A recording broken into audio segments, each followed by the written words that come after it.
Bonjour à tous. Je voudrais commencer par une petite question dans la salle. Est-ce que vous pouvez lever la main si vous avez autour de vous un proche, parent, ami, proche, affecté par Alzheimer ou une maladie assimilée, déclin cognitif lié à l'âge? Donc là, si je fais une petite approximation, il y a à peu près un tiers des gens qui lèvent la main. En France, c'est à peu près 50%. Donc évidemment, quand on parle d'Alzheimer, il y a des chiffres qui viennent en tête, mais il y a d'abord des histoires humaines. Une maladie terrible qui affecte énormément de gens. Mon associé cofondateur ici, Xavier, son papa a été diagnostiqué Alzheimer, début d'Alzheimer il y a 6 ans quand on a lancé la société. C'est une maladie terrible qui affecte aujourd'hui près d'1,5 million de patients en France, probablement plus, 60 millions dans le monde. Ce chiffre va plus que doubler d'ici 2050. On guérit un cancer sur 2 aujourd'hui, on ne guérit pas d'Alzheimer. Donc ça, bonjour Charles. Le tableau est noir, il est terrible, et en même temps, en fait, il y a énormément d'espoir derrière ce fait. Alors, vous ne voyez pas bien le slide, mais ce slide, en fait, présente les études Finger, qui sont des études de référence au niveau mondial, qui ont commencé en 2011 en Finlande, et qui ont démontré des choses qu'on sait déjà par le bon sens. On sait tous que pour bien vieillir, que pour garder son cerveau en bonne santé, il faut bouger, il faut bien manger, il faut bien dormir. On en a parlé tout à l'heure dans le premier talk sur la longévité, on le sait tout ça. Mais ce qui est très intéressant, c'est que ça a été mesuré par des chercheurs en termes d'impact quantitatif. Et ce qu'on mesure, on peut l'améliorer, on peut mieux l'améliorer.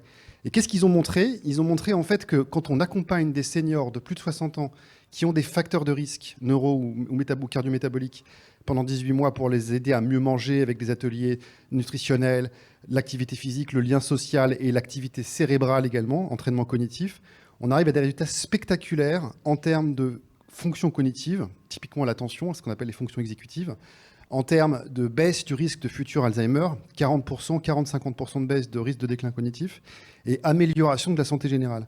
C'est super important parce que ça permet de mesurer les choses et ça permet potentiellement d'envisager des sources de financement. Alors Five Lives, on existe depuis 6 ans. On développe des applis mobiles, dispositifs médicaux, d'abord en prévention, puis récemment en traitement du déclin cognitif. Five Lives Prévention, c'est 200 000 utilisateurs à date, en France et au Royaume-Uni essentiellement. Five Lives Care, notre nouveau bébé, c'est une appli qui est pour les gens qui souffrent de difficultés de mémoire, avec un programme quotidien qui associe activité physique légère, un programme digital du groupe Ciel Bleu, associé avec nos jeux cognitifs. Donc, tout ça dans une expérience médicale. On est partenaire avec des chercheurs d'Angleterre et de France. En France, le Gérondif, en Angleterre, Oxford. On a un partenariat depuis peu de temps avec la Fondation Vaincre Alzheimer parce que c'est uniquement avec les meilleurs chercheurs qu'on peut faire vraiment avancer la science dès lors qu'on propose quelque chose qui propose de l'adhérence, de l'engagement et de la qualité de vie aux patients. Alors, c'est un enjeu très compliqué. On a plusieurs modèles d'accès au marché. En B2C d'abord, parce que c'est hyper important pour nous d'avoir un accès direct aux patients. Les cliniciens, on travaille avec des neurologues, des gériatres. On commence à se faire connaître auprès des centres mémoire, les CM2R en France, pour recommander l'application, puisqu'il n'existe rien aujourd'hui, pas de traitement thérapeutique en France, et on est très très loin d'avoir des médicaments en France sur Alzheimer. Et on travaille également avec des compagnies d'assurance et des labos pharmaceutiques, tels que Eli Lilly, Servier, Biogène, et en assurance, le groupe Allianz, qui s'intéressent soit à la prévention, au bien vieillir, soit sont intéressés par ce qu'on fait pour l'adhérence au traitement. Alors, on ne parle pas de la France, on parle d'autres marchés, mais il y a des traitements qui commencent à arriver sur le sujet. Donc, je vais terminer cette présentation avec 5 avancées récentes, parce qu'on fait tout par 5 chez Five Lives, évidemment.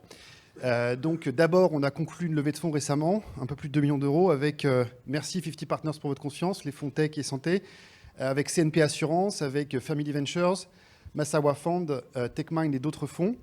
On vient de lancer Five Lives Care en commercial, en version B2C, donc c'est le tout début. On en a à peu près une centaine d'abonnements, c'est pas mal du tout. Évidemment, on est encore loin des métriques qu'on souhaite, mais on avance dans la bonne direction. On a une étude RCT dont les résultats seront publiés le mois prochain, enfin en tout cas seront disponibles le mois prochain, pas publiés, avec 180 patients MCI qui ont suivi le programme Five Lives Care. On a plusieurs dossiers de financement déposés. Ce qui est super important au-delà de l'efficacité clinique, c'est la valeur médico-économique. Value-based healthcare creation. Sans ça, on ne pourra pas trouver de financement pérenne. On a une très grosse étude pour laquelle on attend d'ici la fin de l'année une réponse et on espère pouvoir avoir ça. Et puis, on vient de déployer un pilote commercial pharma en Espagne avec un gros labo. Voilà. J'ai terminé. Merci beaucoup. N'hésitez pas à venir nous voir.